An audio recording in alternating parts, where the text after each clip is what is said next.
नमस्कार दोस्तों, मैं धनंजय कदम मुंबई से आप सभी का स्वागत करता हूं फिर एक बार जा लाइफस्टाइल के 5 बजे वाले ट्रेनिंग कम बिजनेस अपॉर्चुनिटी मीटिंग में। उम्मीद करता हूं आप सब लोग ठीक होंगे, स्वस्थ होंगे, सुरक्षित होंगे। काफ़ी खुशी होती है, बहुत सारे लोग सीखने के हिसाब से शाम की 5 बजे और 8 बजे वाली मीटिंग रेगुलरली अटेंड करते हैं। इसके माध्यम से उन्हें नए नए अपडेट्स की अपेक्षाएं होती है और हमारी तरफ से हम जितने भी एडमिन्स हैं या फिर मेंटर्स हैं, हम अपनी तरफ से पूरी कोशिश करते हैं कि आपको जो भी कंपनी में होने वाली चीज़ें हो वो हमें आप तक डिलीवर कर सके। लेकिन हम वही चीज़ें डिलीवर कर सकते हैं जो कंपनी की तरफ से आई।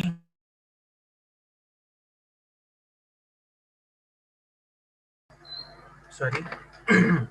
हम आपको वही चीज़ें डिलीवर कर सकते हैं जो कंपनी की तरफ से आई है, जो लिखित फॉर्म में है और जो ऑथेंटिक है। हम कोई भी अपनी मन से कोई भी हमारी जो चीज़ें होती है वो आपको नहीं बताएंगे। तो कुछ चीज़ों के लिए आपको थोड़ा पेशेंस रखना पड़ेगा। काफ़ी लोग सवाल पूछते हैं अलग अलग तरीके से, तो मैं ऐसे लोगों को रिक्वेस्ट करता हूँ कि जब तक कंपनी से चीज़ें नहीं आती हम आपको कोई भी ऐसी चीज़ नहीं बताएंगे जो वैलिड नहीं है, जो ऑथेंटिक नहीं है। जैसे ही कंपनी की तरफ से न्यूज़ लेटर्स आएंगे उसी माध्यम से हम आपको चीज़ें अपडेट करेंगे। लेकिन बाय द टाइम जो हमारा रेगुलर प्रोग्राम है 5 बजे और 8 बजे वाला, उसमें रेगुलरली हम बिजनेस अपॉर्चुनिटी मीटिंग कवर करेंगे और उसके साथ साथ आप यही चीज़ नए लोगों के लिए इस्तेमाल कर सकते हो। ज़्यादा से ज़्यादा नए लोगों को इस पर्टिकुलर मीटिंग में लाइए ताकि उन्हें इस चीज़ का ये सारी चीज़ें डिटेल में पता हो सके। कल जो मैंने प्रोग्राम हमने कवर किया था रात के 8 बजे वाले मीटिंग में, जहां में हमने लाइफस्टाइल जा लाइफस्टाइल के टेक्निकल डिटेल्स कवर किए थे। बहुत सारे लोगों ने उसको मुझे बहुत सारे अलग अलग चीज़ें लिखी उसके बारे में। मैं आप सभी का शुक्रिया अदा कहना चाहूँगा इसके लिए। ये जो भी ट्रेनिंग प्रोग्राम कल लिया है बहुत ही इन डेप्थ ट्रेनिंग प्रोग्राम था एंड मैं सबसे रिक्वेस्ट करूंगा कि आप आपके सारे टीम तक ये पहुंचाइए क्योंकि ये बहुत इंपॉर्टेंट ट्रेनिंग सेशन था कल के 8 बजे वाला। अगर आपने नहीं सुना है तो प्लीज़ उसको सुन लीजिए। बहुत डिटेल कवरेज किया था मैंने टेक्निकल एस्पेक्ट, जो हमारे कंपनी के सर्वर्स हैं या फिर हमारी जो कंपनी की वेबसाइट है उसके बारे में सारी डिटेल चीज़ें हमने कवर की थी। तो उन चीज़ों को अगर आप जान लेंगे तो आपको अगर मार्केट में कोई भी किसी भी तरह के सवाल आते हैं विच आर टेक्निकल, वो आप लोगों को उसके आंसर्स दे सकते हो। लेकिन मैं आप सबसे एक चीज़ कहना चाहूँगा कि बहुत सारे लोग ऐसा दिखाते हैं कि उन्हें बहुत कुछ पता है और वो आपसे शायद बहस कर सकते हैं, ये ऐसा ही क्यों है, वैसा ही क्यों है। और मैं इतना ही कहूंगा कि ऐसे लोग अगर आपको मार्केट में मिलते हैं, जो कि मिलेंगे, आपको बहुत मिलेंगे, तो प्लीज आप उनसे बहस मत कीजिए, उनको छोड़ दीजिए। कोई जरूरत नहीं है ऐसे लोगों के साथ बहस करने के लिए, मुंह लगने के लिए, क्योंकि कोई मतलब नहीं बनता। आपका टाइम वेस्ट है, आपका एनर्जी वेस्ट है। आप उन लोगों पे कंसंट्रेट कीजिए जो इस पर्टिकुलर चीज को समझेंगे ज्यादा से ज्यादा और समझकर आपके साथ जुड़ेंगे और साथ साथ में आपके साथ काम भी करेंगे। ऐसे लोगों के साथ आप काम कीजिए। और करंटली जितने भी यहाँ पर लीडर कैटेगरी लोग हैं, आपके नीचे अगर एक अच्छी खासी टीम है तो अपने जितने भी एक्टिव लोग हैं उन्हें आप आइडेंटिफाई कीजिए आपके टीम में से। उनके साथ बैठिए या फिर उनके साथ एक जूम मीटिंग लीजिए और उनके साथ एक ट्रेनिंग सेशन कर लीजिए ताकि आपकी टीम को और कैसे ग्रोथ मिल सके, ये सारी चीजें आप फाइनल कर सकें। जैसे कि आप जानते हैं 15 तारीख कंपनी ने दी है एडवर्टाइजमेंट प्रोग्राम का ट्रायल शुरू करने के लिए, तो आपको 15 तारीख तक मौका है आपकी टीम को ज्यादा से ज्यादा बढ़ाने के लिए, ताकि आपको जा कॉइन्स और साथ साथ में जा फ्यूचर शेयर्स का सबसे ज्यादा लाभ मिल सके। क्योंकि आपको पता है कि आप अगर किसी को स्पॉन्सर करते हो तो आपको डायरेक्ट में भी एज ए स्पॉन्सरशिप कर, जब आप स्पॉन्सरशिप करके आपको एक्स्ट्रा जा कॉइन्स और जा फ्यूचर शेयर्स मिलते हैं।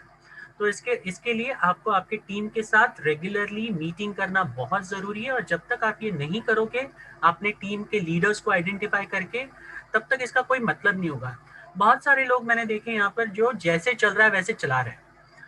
काफी सारे लोग तो 5 बजे और 8 बजे मीटिंग का सपोर्ट लेकर अपने अपनी टीम में काम कर रहे हैं।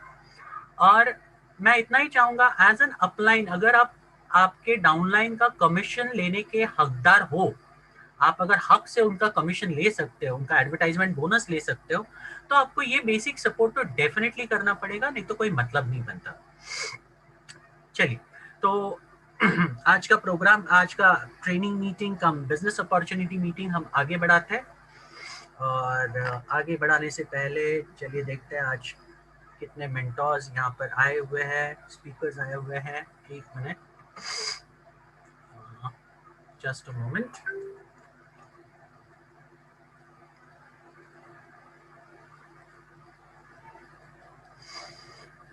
चलिए, आज हमारे विजय जी हमारे बीच में नहीं है इस मीटिंग में, तो चलिए। तो सबसे पहले मैं आमंत्रित करना चाहूँगा हमारे कंपनी के एडमिन मिस्टर आलोक यादव जी को। आलोक यादव जी प्लीज़ आइए और ये बताइए कि ये पर्टिकुलर कंपनी सबसे अलग क्यों है, इसके बारे में थोड़ा सा अपना वक्तव्य रखिए। आलोक जी। जी धनंजय जी, शुक्रिया, thank thank you so much. और जितने भी उपस्थित देवी सज्जन हैं, उन सब तक मेरा प्रणाम पहुंचे और सब लोग स्वस्थ होंगे, ऐसी मैं कामना करता हूं। अपना और अपने परिवार का ध्यान जरूर जरूर रखिए।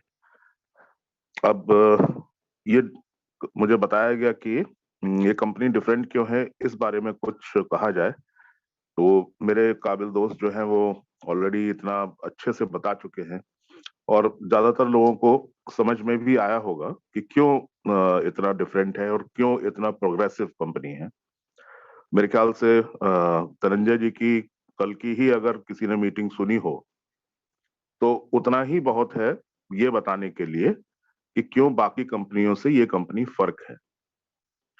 आपने नोटिस किया होगा कि जितना भी टेक्निकल नॉलेज धनंजय जी ने कल दी, उस आधार पे ही अगर केवल एक ही पॉइंट पे आप कंपैरिजन कर लीजिए तो दूर दूर तक, मीलों दूर दूर तक कोई आसपास फटकता नहीं है।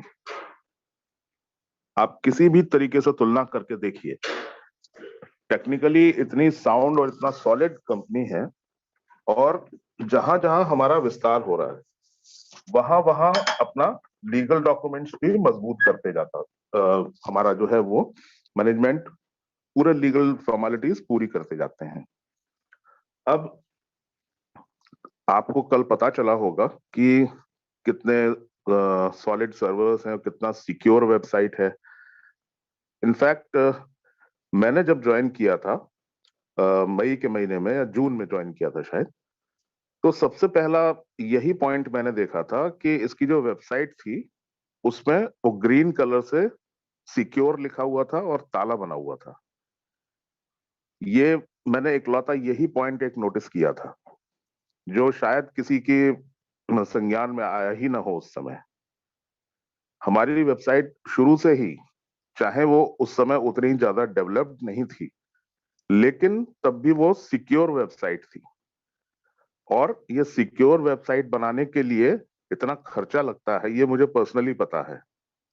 नॉर्मली कंपनीज जो है वो ये खर्चा करना ही नहीं चाहती। तो मुझे लगा कि अगर कोई ऑर्गेनाइजेशन पहले कदम पे ही सिक्योरिटी और इन सब चीजों को इतना महत्व अगर दे रही है तो डेफिनेटली वो बहुत बहुत बड़ा काम करने वाली है। और उसका परिणाम जो है वो आज जाके कल जाके इनफैक्ट धनंजय जी ने बताया कि इसकी सिक्योरिटी और इन सब चीजों का क्या मतलब है और किस तरीके से चीज। बहुत सारे लोगों को अभी बहुत सारी बातें नहीं पता है, लेकिन एक पर्टिकुलर जूम मीटिंग में वो बताया नहीं जा सकता, इतना डिटेल डिस्कशंस नहीं किए जा सकते। दूसरी चीज, हमारी जो ग्लोबल प्रेजेंस है वो इस कंपनी को बहुत बहुत अलग बनाती है और मीलों दूर सबसे बहुत बहुत अलग खड़ा करती है। हमारा पूरे विश्व भर में ऐसा लगता है जैसे पूरी दुनिया हमारा अपना घर है, हमारा अपना परिवार है। कहाँ कहाँ के लोग जुड़े हुए हैं हमारी टीम में, मुझे खुद हैरानी होती है। आज तक इतनी कंपनियों का अनुभव है, मैंने कभी आज तक ऐसा नहीं देखा कि इतने सारे कंट्रीज और इतने सारे लोग जो हैं वो मेरे टीम में मेरे साथ आए, स्वतः स्वेच्छा से जुड़ना चाहते हैं। इस तरीके का माहौल, प्लस सबसे बड़ा फर्क तो यही है कि 10 महीने होने के बावजूद जो जितने भी फ्रंट रनर्स थे, जो फ्रंट पिलर्स थे, चंदन सर हुए, विजय सर हुए, मैं हुआ, साथ में और कई सारे उस समय साथी से, विशाल पवार जी थे। तो उन लोगों ने हर गुजरते दिन के साथ उनका जो मोटिवेशन था और उनका जो भरोसा था वो बढ़ता ही गया। कभी आप लोगों ने इस बात पे ध्यान देने की कोशिश की कि क्यों ऐसा हुआ? अभी 2 हफ्ते पहले ज्वाइन किया हुआ कोई बंदा जो है वो इतना उछल-उछल के, इतना कूद-कूद के सवाल करने लगता है कि कभी-कभी तो हँसी आती है इनफैक्ट। तो हम लोगों ने पूरा जर्नी देखी है, पूरे 10 महीने की, 11 महीने की जर्नी देखी है कि कैसे-कैसे एक-एक दिन कंपनी मजबूत होती गई। और बेसिकली कोई भी स्टार्टअप प्रोजेक्ट जो होता है वो इसी तरीके से फंक्शन करता है। एक तरीका तो ये है कि पूरा तरह से सारी चीज़ों को डेवलप कर लिया जाए, उसके बाद आप प्रॉपर तरीके से मार्केट में आइए। एक तरीका, दूसरा स्टार्टअप का तरीका ये होता है कि धीरे से सब लोगों की मदद के हिसाब से, सब लोगों की सहायता से ग्रुप भी बनाते जाइए और कंपनी को मजबूत करते जाइए। अब आज की तारीख में आप चाहे वो लीगल डिपार्टमेंट देख लीजिए, चाहे हमारा टेक्निकल डिपार्टमेंट देख लीजिए, चाहे हमारा बैक ऑफिस देख लीजिए, चाहे हमारा केवाईसी करने वाली एक अलग संस्था है, नॉर्डिक। इनफैक्ट आपने अगर ध्यान दिया हो तो हमारी कंपनी जो है वो हमेशा थर्ड पार्टी कॉपरेशन से जो है वो बहुत ज्यादा उस पर विश्वास करते हैं। थर्ड पार्टी कॉपरेशन का मतलब हुआ कि आउटसोर्सिंग। आउटसोर्सिंग का एक छोटा सा एग्जांपल दूं मैं सरल भाषा में, जिससे आप बेहतर समझ पाएंगे। मान लीजिए हमारे आपके किसी के घरों में कहीं शादी आपने देखी होगी, तो उसमें एक पर्टिकुलर व्यक्ति को एक जिम्मेदारी दे दी जाती है कि भाई आपका ये काम है, आप ही इसको देखेंगे। इस काम में कोई कोताही हुई, कोई गड़बड़ी हुई तो जवाबदार आप होंगे। तो फॉर एग्जाम्पल कोई टेंट लगाने वाला है तो उसकी देखरेख आप करेंगे। मेहमानों की जो रिसेप्शन करना है, उनका आवभगत करना है, उनको आप देखेंगे। जो हलवाई वगैरह जो ये सब कर रहे हैं काम, उनका आप निगरानी करेंगे। ये होती है आउटसोर्सिंग। अब उससे क्या होता है, जो शादी करने वाले जो लड़का या लड़की हैं, जो उनके माँ बाप हैं, उनके सर से ये बहुत सारे झंझट जो हैं वो उतर जाते हैं। बात समझ रहे हैं आप? उनके सर से ये सारी छोटी मोटी जो परेशानी, छोटी मोटी समस्याएं जो ऐन मौके पे कुछ खड़ी हो जाती हैं, तो उनसे उनको चिंतित होने की जरूरत नहीं है। बिल्कुल ठीक उसी तरह हमारी कंपनी जो है, उन्होंने सबको जो है उस तरीके से काम अपने बांट रखे हैं कि भाई आउटसोर्स करके कि भाई आपको केवाईसी करना है वो नॉर्डिक करेगा। आपको बैक ऑफिस की टीम देखनी है तो ओके, एम्पायर स्टेट आप संभालिए। और हेड ऑफ ऑपरेशन से हमारे मिस्टर जेवियर नेटजेम, उनका डिपार्टमेंट अलग है। मिस्टर रिकार्डो हैं, वो उनका डिपार्टमेंट अलग है। इतना सुचारू रूप से, इतना वेल ऑयल्ड मशीनरी की तरह ये कंपनी फंक्शन कर रही है। जबकि जो कंपनी के जो फाउंडर हैं, जो मालिक हैं, मिस्टर एलेक्स, वो पिछले कई दिनों से काफी बीमार भी रहे हैं। उनकी अनुपस्थिति के बावजूद न कोई काम रुका है, न कोई व्यवधान आया, न किसी तरह की कोई समस्या उत्पन्न हुई। तो ये सब सिर्फ और सिर्फ इकलौती इसी नीति के कारण हुआ कि कंपनी ने अपने मेन मेन चीजें आउटसोर्स कर रखी, आप अलग आउटसोर्स कर रखी, थर्ड पार्टी को अलॉट कर रखी है। तो कंपनी के स्वयं के ऊपर जो है वो बहुत सारे बोझ से, बहुत सारे झंझटों से मुक्ति मिल गई। अब कंपनी का जो अपना थिंक टैंक है, जो इनका जो लीगल सेक्शन है, उनका बेसिकली काम क्या है? मैनेजमेंट का जो जो टॉप मैनेजमेंट है, उसका बेसिकली काम क्या है? उसका बेसिकली काम ये है कि बाकी सारी चीजें सब इन लोगों ने संभाल ली हैं, तो हम कंपनी का विस्तार कैसे करें, हम इसको और बेहतर लीगली मजबूत कैसे करें, बाकी निकट भविष्य में और क्या क्या चीज हम इसमें जोड़ सकते हैं, क्या क्या इनकम्स हम इसमें बेहतर कर सकते हैं, क्या क्या चीजें अपने, हमारे जितने भी परिवार के साथ लोग जुड़े हुए हैं, उनकी बेहतरी के लिए हम लोग क्या कर सकते हैं, क्या हम रिवॉर्ड्स कितने बेहतर दे सकते हैं। अभी एग्जाम्पल आप देख लीजिए। अब तुलना की ही बात अगर आ रही है, अगर कंपेयर करने कोई कह रहे हैं धनंजय जी मुझे, तो मैं अगर कंपेयर करना शुरू करूंगा तो सुबह हो जाएगी और खत्म नहीं होगा कंपैरिजन। पिछले दिनों जो रिवॉर्ड्स बटे हैं, वो टोटल अगर आपने ध्यान दिया हो, जो नंबर 1 जो रिवॉर्ड था वो एप्पल का आईफोन था। 1,18,000 रुपए का है। दूसरे नंबर का जो रिवॉर्ड था वो था 1,000 यूरोज का गिफ्ट वाउचर, उसकी वैल्यू भी करीब करीब 92,000, 90,000 के आसपास। तीसरा जो रिवॉर्ड था वो था आपका ये टैब, जो आईपैड, आईपैड एप्पल का जो होता है आईपैड एयर, उसकी जो वैल्यू है वो 56,000 रुपए है मार्केट में। और ये सारी चीजें आप क्रॉस चेक कर सकते हैं, सिर्फ मेरे कहने से ही ना मान लीजिए, ये सब आप क्रॉस चेक कर लीजिए। फिर और रिवॉर्ड्स हैं 500 यूरो के गिफ्ट वाउचर्स, उसकी वैल्यू करीब 50,000 है। और ये सब किसके एवज में मिल रहे हैं और टोटल कितने बिजनेस के एवज में मिल रहे हैं, आपने कभी नोटिस किया इस बात को? टोटल टीम से या टोटल लेवल 1 के जो है उसमें जो जिनको मिले हैं, तो उस बिजनेस को आप कैलकुलेट कर लीजिए और उसके अगेंस्ट कितने रिवॉर्ड्स बांटे हैं कंपनी ने, उसकी वैल्यू कैलकुलेट कर लीजिए, तो ज्ञान चक्षु खुल जाएंगे आप। तो इस तरह की नीयत है कंपनी की, देने की नीयत है, खुले हाथों से देना चाहते हैं वो, इतना बड़ा दिल है उनका। अब करिए कंपेयर, आप किसी एक, कोई इकलौती एक ऐसी कंपनी बताइए जिसका इतना बड़ा दिल हो, जो हमारे भले के लिए इतना सोचती हो। ये कंपनी की जो मूल भावना है वो है ही परोपकार की, पीपल एम्पावरिंग पीपल, लोगों की मदद कीजिए, एक दूसरे की मदद करते जाएंगे तो ये दुनिया अपने आप ही बहुत खूबसूरत हो जाएगी।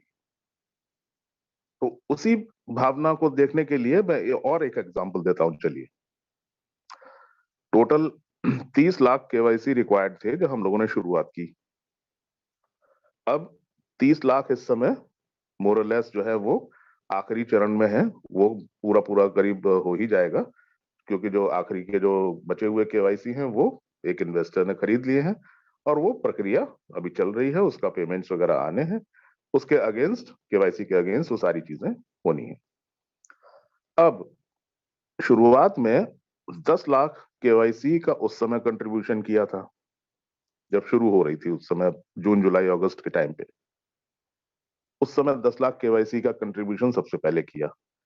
फिर उसके बाद जो आपका जो केवाईसी जो 18 यूरो की जो आपकी वैल्यू थी, उसमें से 8 यूरो कंपनी ने फाइनेंस किए, 10 यूरो का दिया कि भाई 8 यूरो जब आपकी इनकम आएगी तब कर लीजिएगा।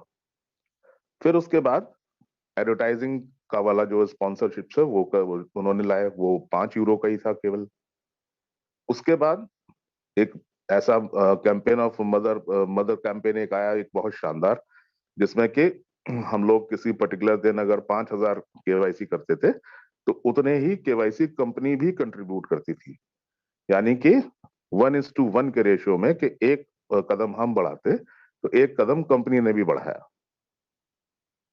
और उसके बाद अब ये सारी चीजें होने के बाद भी कंपनी के जो कितने गिफ्ट्स उन्होंने बांटे, कितने ऑफिसेज की स्थापना की, लेटेस्ट अभी आइवरी कोस्ट और कोस्टा रिका में ऑफिस हमारा खुल रहा है। धीरे धीरे जहां जहां हमारा रिप्रेजेंटेशन बेहतर होता जाएगा, वो संख्या बढ़ती जाएगी, वहां वहां ऑफिसेस खुलते जाएंगे और इसी तरीके से चरणबद्ध तरीके से इसका प्रचार और प्रसार होता रहेगा। तो टोटल आप देखिए 30 लाख में स्वयं अगर ठंडे दिमाग से बैठ के देखेंगे तो कंपनी का कितना कंट्रीब्यूशन है। क्या हमें उसके प्रति आभार नहीं व्यक्त करना चाहिए? क्या केवल सवेरे से शाम तक सवाल ही करते रहना चाहिए? मैं देखता हूं, चाहे वो टेलीग्राम ग्रुप हो, चाहे व्हाट्सएप ग्रुप, कोई भी सोशल मीडिया प्लेटफॉर्म है, सवेरे से लोग सवाल करना शुरू करते हैं और ऐसे ऐसे सवाल जिसपे कि मतलब माथा पीटने का मन करे। अब उनको जरा सा मैं ये समझाऊं कि आप जो हैं वो इतने नाशुक्रे कैसे हो सकते हैं, जिस कंपनी ने आपके लिए इतना इतना कुछ किया है, आप उसी कंपनी पे उंगली उठा रहे हो, जिस डाल पे बैठे हो उसी डाल को काटे दे रहे हो। क्या तरीका है भाई? मैं तो हैरान हो जाता हूं भाई, एकदम कमाल की अप्रोच है लोगों की।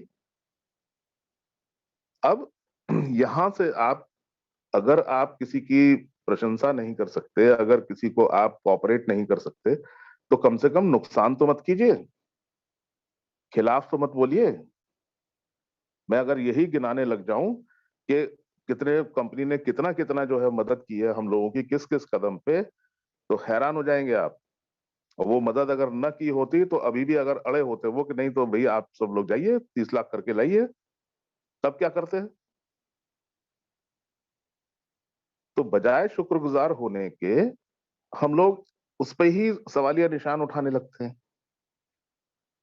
और दूसरी चीज मैं कहूं कि ऐसे लोग अगर अपने गरेबान में अगर झांक के देख लें तो मेरे ख्याल से बेहतर होगा।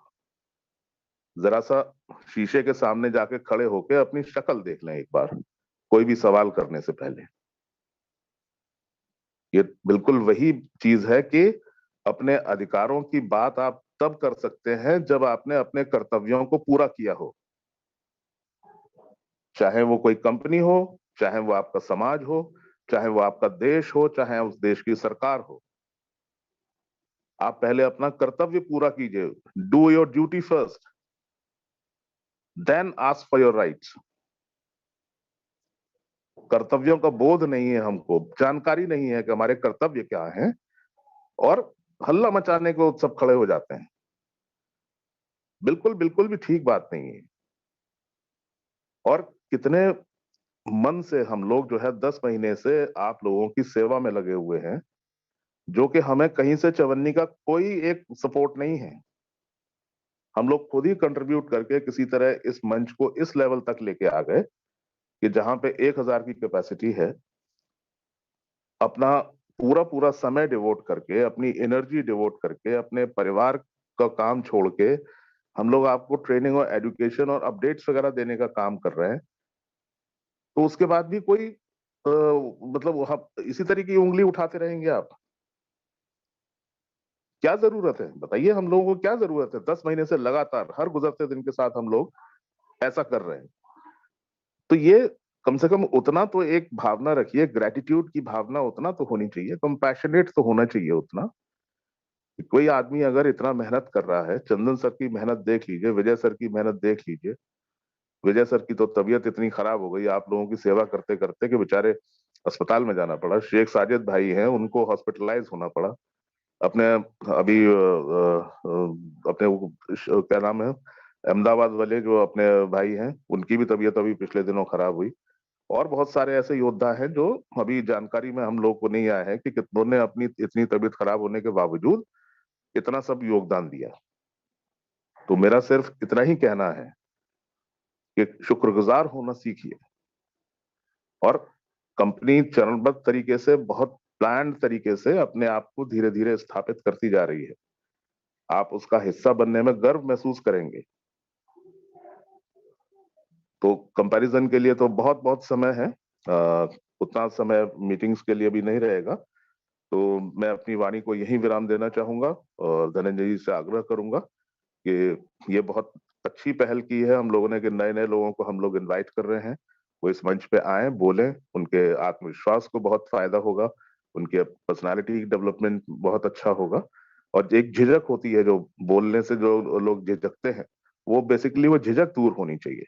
एक अच्छा स्पीकर और एक अच्छा वक्ता, एक अच्छा ऑरेटर तो आपको होना ही चाहिए, नहीं तो कैसे अपनी बात को आप कन्वे कर पाएंगे? और ये कम्युनिकेशन ही अगर आपका बेहतर नहीं है तो कैसे उम्मीद करेंगे कि दूसरा आदमी आपकी बात से कन्विंस हो जाएगा? तो ये बहुत सारी चीजों का जो हम लोग सब मेहनत कर रहे हैं मिलके, मेरा करबद्ध निवेदन रहेगा कि आप अपना सब लोग अपना सहयोग बनाए रखिए, धैर्य बनाए रखिए, हम सब लोगों की मदद कीजिए। हम सब आपकी सेवा के लिए ही हैं। बस मैं इतना ही कह के बात अपनी समाप्त करना चाहूंगा। Thank you. Over to you Dhananjay sir. Thank you Alok ji, बहुत बहुत शुक्रिया आपका। काफ़ी अच्छी तरीके से आपने ये चीज़ें कवर की।